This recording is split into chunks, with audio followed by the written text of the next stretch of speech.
Dan said last week, they were toilet. They were terrible, weren't they? When I went there close season to go and watch London Irish play a game of odd-shaped ball. Odd-shaped ball. I thought, the ground was fantastic. The staff were fantastic. Really good view. Yeah, good. They had T-shirts. The bar staff. I saw some photographs, actually. T-shirts. I believe Radar nicked one of them. Apparently he did. But they also had the DVD on. That was good touch. Really nice touch. It was really, really... Like, I saw it at first and I thought, look, it's a bit... And then I thought, don't think... that's fantastic. That's great. Good. I'd rather have something like that on in the background and then 1 or 2 screens of Sky Sports News and 5 screens showing the same Sky Sports News update every, different screen, which I thought was a decent little touch. And they allowed me to use the disabled toilets, which Rotherham didn't. Really? Not terrible. It was it's a funny old game, really. I don't know if it was the heat or if it was just... Yeah, it was really hot. If they were just poor, because I know they hadn't scored a goal for a long time, but...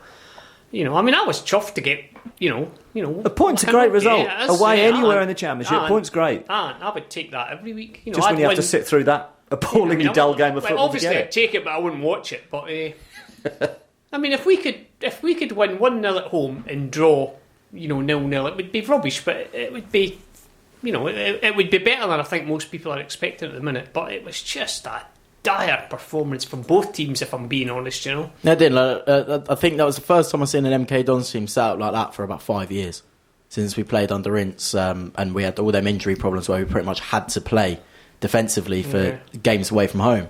I didn't hold that against them whatsoever, but I genuinely thought that game was for the taking, because I thought their defensive line was quite high.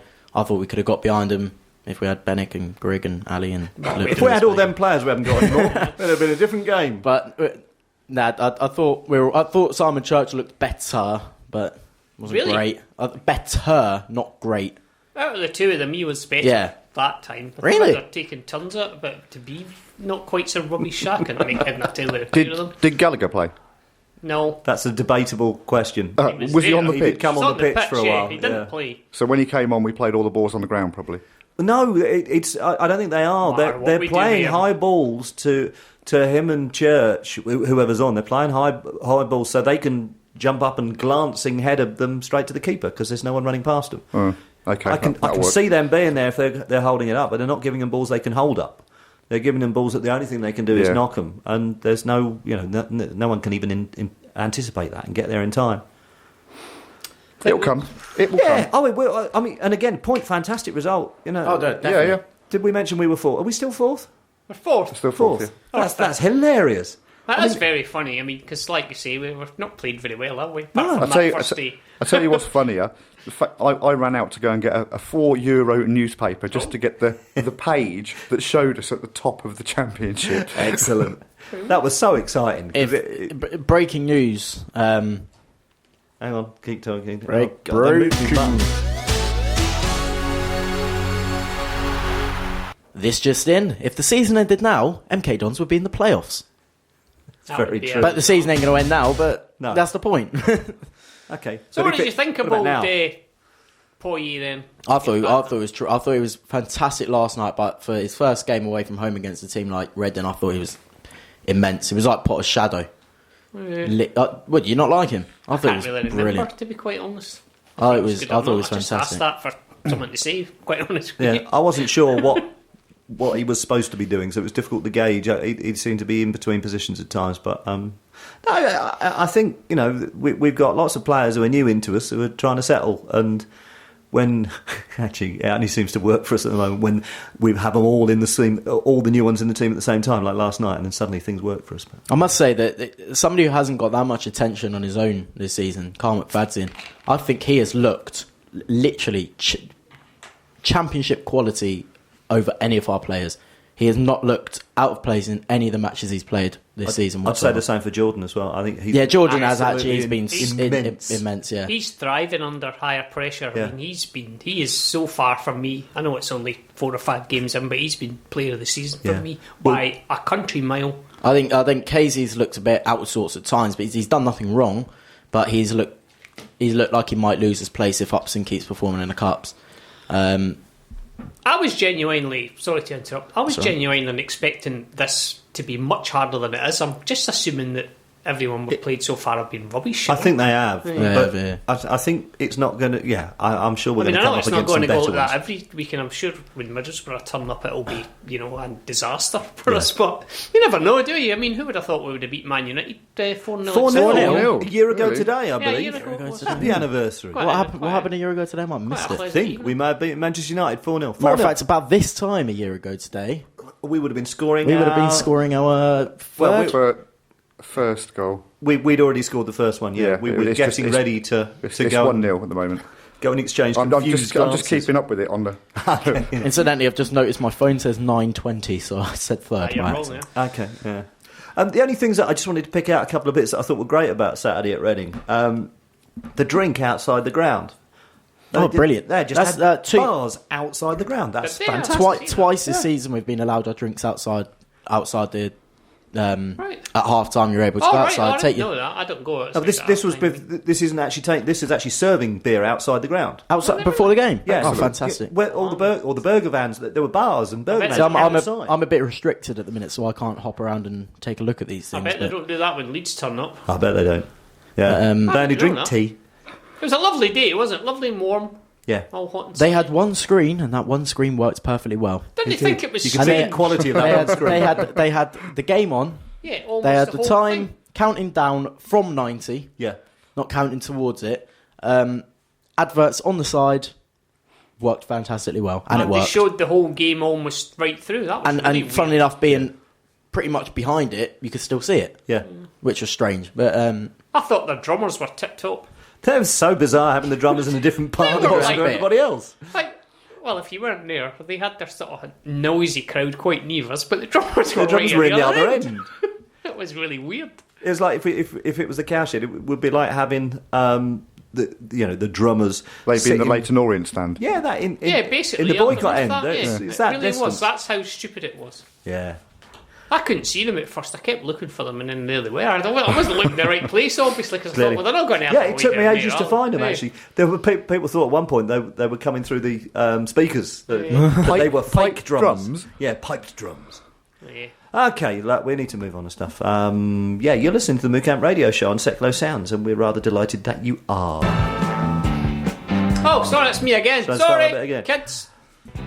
Right, okay, in this flawless section of the show, it's generally regarded as the best bit. We've got the greatest football chant in the known universe.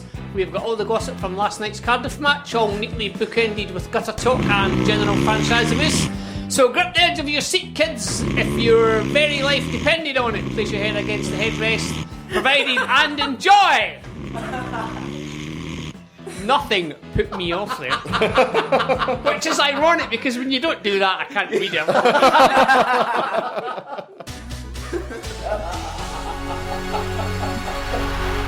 this just in, to do her bit for what she firmly believes will be our second successive promotion season, Coffee Hall resident Doris Eiderdown has given an interview to the local press on what has been branded Wrinklegate. 87-year-old Doris has announced that for every match that we win on the road to promotion this season, she will publish a naked photograph of herself on her new blog, Wrinkly for Winky. I felt actually shaken saying that. Wrinkly for Winky.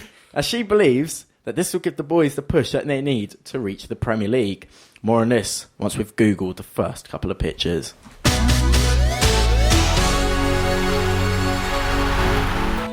You can contact us by filming Winky eating a double-decker and then watching the manufacturer's profit slide to oblivion, or alternatively, you can use more conventional methods. You can contact us on Facebook. We're at facebook.com/the MooCamp. You can tweet us using the hashtag the MooCamp during the show. You can email us at radio@moocamp.com. You can text 80085, but remember to start your message with crunchy on the outside, stolen in the middle, or else it won't reach us. Or you can text direct to the studio on 07848 930 396. Text and tweets. Doris from Coffee Hall has texted in to say, there's plenty more where that came from. Keep your eyes peeled, boys. Diego from MK1 has texted in to say, stop calling me Alison, it's not funny. Joke number one. Sue W has tweeted, I have confidence our strikers will strike, our defenders will defend, and our midfield will do whatever it is that midfielders do. Dan MK Dons tweets, the 1000th Dan to contact the show. How did we end up taking more fans to Reading than Sheffield Wednesday took to Leeds? And Martine from Stantonbury says, loving the influx of fresh talent this season, if you know what I mean. We certainly do, Martine. We certainly do.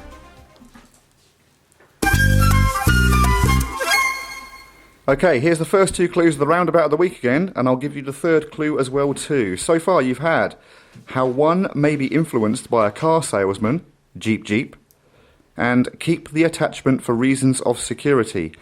And now your third clue is held by tormented soul, one tender, popular and lustful.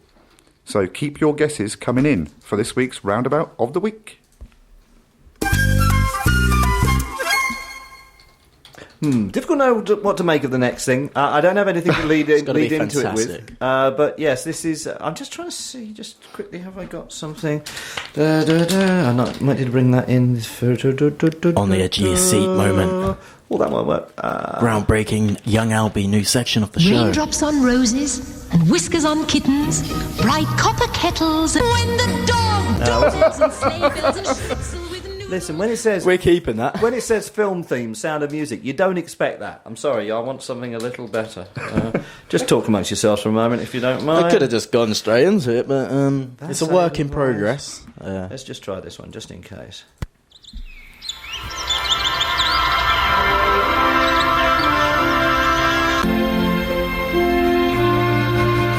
Groundbreaking radio. Yeah, I'm going to need silence. This is a new feature called Sing Your Hearts Out for the Dons, in which young Albie brings the terraces to life and improves on the chants that we currently use. Now, you may have heard this at Reading. It went on for 20 minutes. It's for our captain, and you may have seen it, a sneak preview on the Twitter sphere. And through it all, he offers me protection, a lot of goals and deflections, whether away or home. And down the flank he goes, wherever he may take me. I know he won't betray me. If other clubs call, he won't betray me. Do do do do do. I'm loving Louis instead. That is a work of genius. Anyone who says not has never heard this.